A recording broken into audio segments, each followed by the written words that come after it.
জননী জন্মভূমিশ্চ স্বর্গাদপি গরীয়সী, বলা হয় জন্মভূমি স্বর্গের চেয়েও সুন্দর। বাস্তবটা তেমন না হলেও বর্তমানে বাংলাদেশের যেই জায়গাগুলোতে না আসলে নিজেকে অপরাধী মনে হয় তার মধ্যে বান্দরবন, এবং বান্দরবনের মধ্যে কোন জায়গাটি সেটা হচ্ছে এই থানচি। অনেকেই আসেন বান্দরবন, এসে নীলগিরি নীলাচল থেকে ঘুরে চলে যান, কিন্তু তারপরেই কিন্তু বাংলাদেশের এই পাহাড়ি অঞ্চলের আসল সৌন্দর্যটা লুকায়িত। আমি যদি এই পাশে দেখাতে চাই তাহলে দেখুন, ঠিক পাহাড়ের উপরে মেঘ, এটা তো সব জায়গায় আছে, কিন্তু এমন স্বর্গীয় দৃশ্য আর কোথায় অবতারণা করা আছে? কোন কবি পারে এরকমভাবে এই পাহাড়কে বর্ণনা করতে? কোন সাহিত্যিক পারত এই পাহাড়কে কীরকম দৃশ্য এটাকে বর্ণনা করতে পারবে, এই সৌন্দর্য, এই রূপকে তুলে ধরতে পারবে? বান্দরবনের থানচি উপজেলা থেকে প্রথম ভিডিওতে আপনাদেরকে স্বাগত জানাচ্ছি। আজকে আমরা পুরো বান্দরবনটা ঘুরে দেখব এবং কি কি জায়গা আছে। এই যে আমার পেছনে ছোট ছোট নদী দেখা যাচ্ছে, ছোট ছোট গ্রাম দেখা যাচ্ছে, শহর দেখা যাচ্ছে, এই জায়গাগুলো কালকে আমরা এক্সপ্লোর করব এবং আপনাদেরকে দেখাবো বাংলাদেশের প্রকৃত সৌন্দর্য, বান্দরবনের থানচি।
এখানে এই যে বেশ কিছু গাড়ি দাঁড়িয়েছে, তারা ঘোরার জন্য এসেছে। আমরাও আসলাম। সূর্যটা ঠিক এইখানে আমার পেছনে।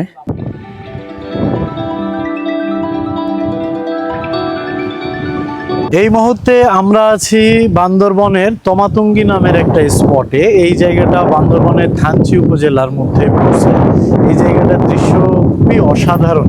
মানে এখানে জাস্ট চারপাশে খুব ভালো করে খেয়াল করে দেখলে বোঝা যাবে যে চারপাশে পাহাড়গুলো বেষ্টন করে আছে এবং মাঝখানে এই জায়গাটা জাস্ট একটা ছোট্ট পাহাড় উঁচু হয়ে আছে এবং চারপাশে গর্ত। মানে পাহাড়গুলো এমনভাবে বেষ্টন করে আছে, এই জায়গাটাকে দেখলে ভূস্বর্গ বলে ডাকলে ভুল হবে না, এমন দৃশ্য। আজকে আমরা বান্দরবনের পুরো অঞ্চলটা ঘুরে দেখেছি, তার মধ্যে এই জায়গাটা আমার কাছে জাস্ট অসাধারণ লেগেছে। এই পাশে এই যে দেখুন, পাহাড়গুলো উঁচু হয়ে আছে, পাথরের পাহাড়, এগুলো নিচে কৃষি কাজ হচ্ছে, মানুষরা কাজ করছে। এই পাশে একটা গ্রাম দেখতে পাচ্ছি আমি, দেখুন এই পাশে একটা ছোট্ট গ্রাম আছে। এক কথায় পাহাড়ে নাকি যেমনটা শুনলাম, আমাদের গাইড বলল যে হচ্ছে এখানে পানির অপ্রতুলতা, পানি খুব বেশি একটা পাওয়া যায় না, পানি মানে কলের মাধ্যমে তোলার সুযোগ নাই। পাহাড়ে যেখানে ঝিরি ঝর্ণা এগুলো আছে, মানুষ যেখানে পানি পায় সেখানেই গ্রামগুলো গড়ে ওঠে। এই পাশেও বেশ সুন্দর নান্দনিক দৃশ্য নেওয়ার জায়গা আছে। জাস্ট এই জায়গাটার দৃশ্য, যে পেছনের ল্যান্ডস্কেপ, এটা মাইন্ড ব্লোয়িং। আপনারা বান্দরবন এলে অবশ্যই যেই জায়গাটাতে আসতে মিস করবেন না সেটা হচ্ছে এই তমাতুঙ্গি। এখানে দেখুন পিছনে পাহাড়ি মেঘ, পাহাড়ের উপর দিয়ে মেঘগুলো তুলোর মতো ভাসতেছে। ওইখানে একটা রাস্তা দেখা যাচ্ছে যেটা এঁকে বেঁকে পাহাড়ের উপরে উঠে গেছে, ওই পথ দিয়ে হয়তো আমরা ফিরবো। নিচেরটা কত গভীর দেখুন। এইখানটা তেলে জাস্ট মনটা প্রশান্ত হয়ে গেল। আজকের শেষ ভালো যার সব ভালো তার এর মতো শেষ দৃশ্যটাও অসাধারণ। হ্যাঁ, এই পুরো বান্দরবন ট্যুরটাই ছিল মনোমুগ্ধকর। জাস্ট মন ছুঁয়ে যাওয়ার মতো কিছু দৃশ্যের সাক্ষী হয়েছি। ঠিক এখনো ঠিক তেমনটাই।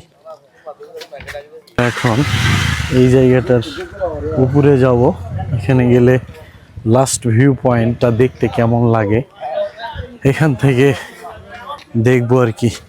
দুই পাশেই পাহাড়, এই পাশেও পাহাড়। বাংলাদেশে এত যে পাহাড় রেঞ্জ, পর্বত, ও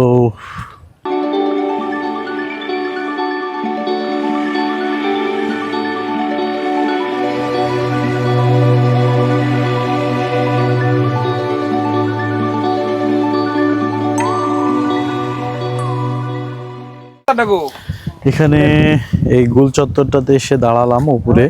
খুবই নান্দনিক ভিউ, এখানটায় অনেক বাতাস। এই বাতাসে মানে কথা শোনা যাচ্ছে কিনা আই ডোন্ট নো। এই যে নিচে সরপিল রাস্তা, পাকা রাস্তা হয়েছে। এই অঞ্চলটা আগে দুর্গম ছিল, কিন্তু এখন আসার জন্য বেশ কিছু রাস্তাঘাট তৈরি হয়েছে। এই কারণে এখন পর্যটকও বেশি আসতেছে। এই যে আমার পিছনে যেমন দেখতে পাচ্ছেন, এই ভাইরা বিভিন্ন জায়গা থেকে দেশে এখন মানুষজন আসতেছে। এই তমাতুঙ্গি আমার মতে মানে চারদিকটা যদি আপনাকে দেখাতে চাই তাহলে ঠিক এইরকম। এখান থেকে এরকম ভাবে এটা জাস্ট গোল বৃত্তাকার মনে হয় পাহাড় ঘেরা একটা জায়গা। এই গাছ থেকে শুরু করেছিলাম আবার ঠিক এখন পর্যন্ত আমি যতগুলো জায়গা ঘুরলাম তার মধ্যে মনে হচ্ছে যে এই জায়গাটা মনে হচ্ছে সবচাইতে ভালো।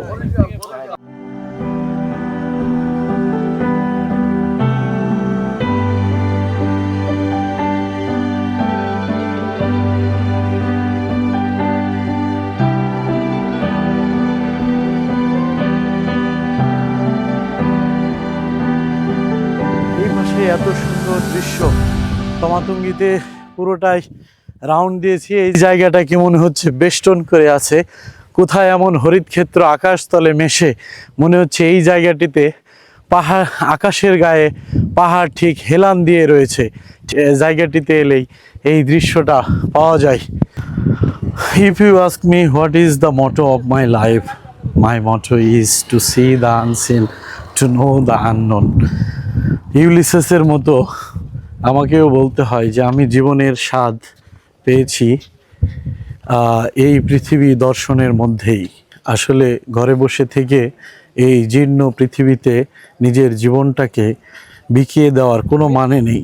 আমি আসলে পৃথিবীটাকে দেখতে চাই নিজের মতো করে, নতুন করে। পৃথিবীর যত রহস্য আছে সবগুলোই উন্মোচন করতে চাই।